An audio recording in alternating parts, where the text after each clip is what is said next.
we often talk about, a lot of these leftist shows, they like to call out, Jordan Peterson, and they like to talk about Ben Shapiro and the IWW. I don't like to call it the IWW, but I do think it's IDW, excuse me, not IWW. IWW is a different thing.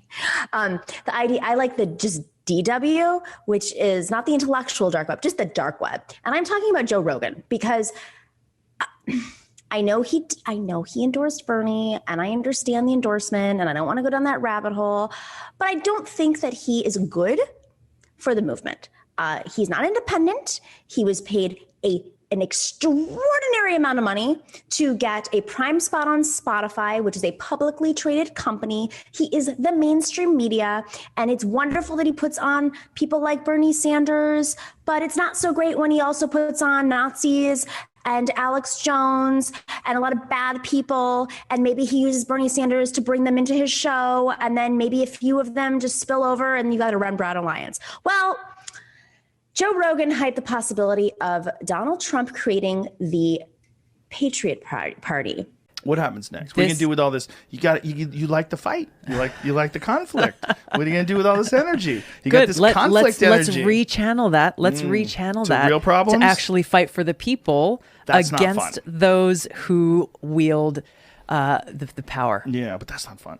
What's fun is a bad guy. Bad guys are fun. We need another bad guy. We got plenty of those. Trust me. We got plenty of bad guys. I know, but we don't have a bad guy like Trump. But here's the thing is, and I agreed, like people who have been looking forward to January 20th as though this is going to solve all of the problems that our country has faced are missing the reality that the way we got here are because of some deeply seated problems that have pre-existed the previous administration. The Joe Rogan experience. Another thing I heard, this is really crazy, that Trump is going to start a third party, that he's been talking about starting a party called the Patriot Party, which is like, holy shit. I don't know anything about that. Yeah, again, rear view mirror. Rear view mirror. I don't believe he's going to be in the rear view mirror. I just don't. I think people are going to get bored. I think it's going to, a few months will go by or whatever it is until he's in the news again. And then it just won't be exciting without him. And then I think we need a foil. We need someone. Look, the fucking 2021 season, it's going to be pretty boring if Trump's not involved at all. Like, if this was a long-running show, like Ozark or something like that, right? Gosh. And we get to the new season when he steps down. Like, this can't be it. Oh, I see what they're going to do. They're going to pretend that everything's going to be fine. We got Biden. We got Harris. We got a lot of really diverse people in the cabinet. This is going to be wonderful. We got it. We nailed it. Everything's great. And then something. That's what the worry is. Joe Rogan, I mean, this is part of a trend here, guys. Like, we have Joe Rogan, who's part of the mainstream, and there are plenty of other folks who have spent more energy and time attacking leftists or purity tests or whatever they want to say, women, the squad, the fraud squad. Let's come up with a list of things. It's not like they don't have enough threats coming from, the constant Fox News and Q forums that attack them. But you have Joe Rogan, who oftentimes props up right-wing friendly, alt-right, and then bros from the left to kind of like align. And I'm really concerned about this on a whole other level at this point, especially if Joe Rogan is testing this idea of a Patriot Party and like literally just calling like Trump a bad guy. Daniela, I mean, you worked on Bernie's campaign. Did you see could you see this happening months ago? Honestly, I don't mean this as harshly as it may come out, but when I hear about that need for a bad guy, it also reminds me of Joe Biden's comments that we need a strong opposition party. And it's just comments like that, whether they come from Joe Rogan or Joe Biden or whoever, about like creating this villain that we need to fight or propping up our own opposition, that just show me that certain people think of politics as either maybe just a game or and thinking about it on the balance of what these things mean for people's lives. We do not in fact, need a strong opposition party. We do not need Trump to have a bigger platform in a Patriot Party to spread his racism, to spread white supremacy. Come on, even the name Patriot Party like harkens to like nationalist, white supremacist history across the world. Yeah, I think it's really unhealthy, whether it's Joe Rogan or Joe Biden, propping up the need for a GOP that has shown its true colors more than ever in the past year or so. Emma, what's really crazy to me about this like flip for Joe Rogan specifically versus people who are just openly more political, like their shows are more political. They talk about politics every day. What concerns me about this is his audience is huge. He has been an apologist for Elon Musk, who's now the world's richest man. And he's been an apologist for Elon Musk's stances on COVID. He has been a COVID denialist. He has constantly pushed out conspiracy theories. And I think what I often hear on the left is, or from other folks, is that it's just about clicks. It's not about some sort of perspective. It's just because it attracts clicks. I don't buy it, but you're in this industry. What do you think? Well, yeah. So I'm sorry, my internet cut out. I don't know if you guys saw if I froze for a little bit there. So I'm sorry, Danielle. I couldn't really hear, what you said. But I agree with a lot of what you said, Nomi, and how you set it up.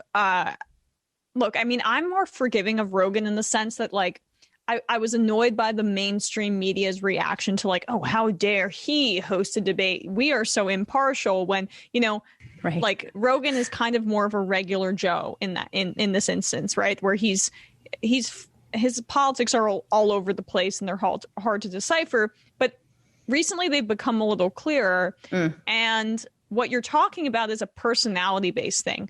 We don't need a bad guy. Like, that's the kind of talk of somebody who is removed from the consequences of politics. And like, that's a lot of what the online brain melting does when you're way too online, when you're not actually, I mean, obviously like Jimmy Dore is a prime example of this.